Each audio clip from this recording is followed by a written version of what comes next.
সাল্লাম বলেন, যেই ঘরে সূরাতুল বাকারা তেলাওয়াত করা হয় ওই ঘরে কখনো কোনো দুষ্ট জিন, দুষ্ট আত্মা, দুষ্ট কেউ আপনাকে ক্ষতি করতে পারবে না, আপনাকে নষ্ট করতে পারবে না, আপনার পরিবার পরিজনের সদস্য, আপনার সন্তান, কারো ক্ষতি কেউ করতে পারবে না, যদি আপনি নিজেই এই সূরাতুল বাকারা তেলাওয়াতটা আপনার ঘরে করতে পারেন নিয়মিত।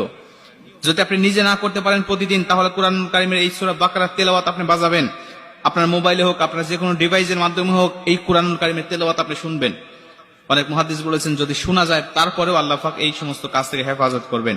এরপরে আপনি আয়াতুল কুরসি পাঠ করবেন।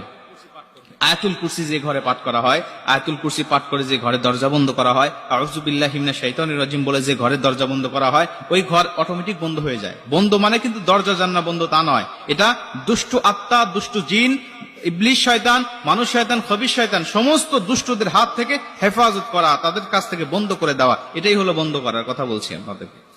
আল্লাহ রাসূল সাল্লাল্লাহু আলাইহি ওয়াসাল্লাম আরো বলতেন